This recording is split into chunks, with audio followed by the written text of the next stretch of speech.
ఒకానొక బస్తీ బస్టాండ్లో చాలామంది జేబు దొంగలున్నారు. ఒకరోజు అక్కడికి కొత్తగా ఓ ఆడ జేబు దొంగ వచ్చి దొంగతనం చేయటం మొదలుపెట్టింది. ఇది ఇంకో బాగా అనుభవమున్న జేబు దొంగ గ్రహించి ఆమె నైపుణ్యాన్ని మనసులో మెచ్చుకుంటూ ఆమెను పట్టుకొని బెదిరించాడు, పోలీసులకు చెబుతానని. ఆమె కూడా గ్రహించింది, అతను కూడా జేబు దొంగ అని. అప్పుడు ఆడదొంగ, కాఫీ త్రాగుతూ మాట్లాడుకుందామా? సరే అన్నాడు మగదొంగ. కాఫీ పూర్తయిపోయేటప్పటికీ వారి మధ్య చక్కని ఒప్పందం కుదిరింది. మనమిద్దరం పెళ్లి చేసుకుందాం. నీవు మంచి నైపుణ్యమున్న దొంగవే, నేను కూడా.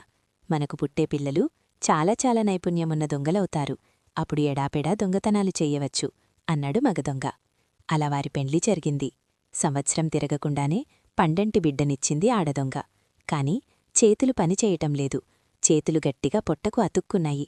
లాగినా రావటంలేదు. చాలామంది డాక్టర్లకు చూపించారు. ఫలితం లేదు. ఇద్దరూ నిరాశతో పిల్లవాణ్ణి పెంచసాగారు. అంతలో వారి మిత్రుడొక సలహా ఇచ్చాడు. ఈ పిల్లవాడికి భయమో లేక ఏదైనా మానసిక రోగం ఉండాలి. అన్ని రిపోర్ట్లు బాగున్నాయి కదా, ఎందుకైనా మంచిది సైక్రియాస్టిట్కు చూపించండి.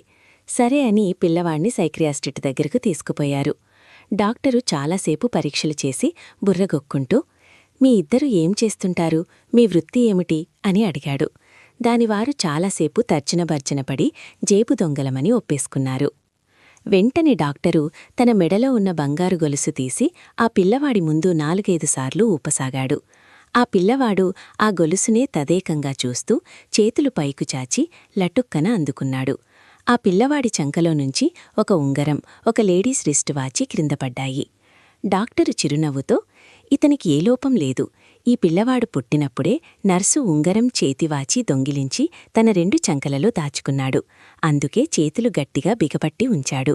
పెద్దయితే మంచి దొంగ అవుతాడు అన్నాడు. ఆ ఇద్దరి దొంగల ఆనందానికి అవధులు లేవు. కాదా మరి, ప్రయోజకుడైన కొడుకు ఉంటే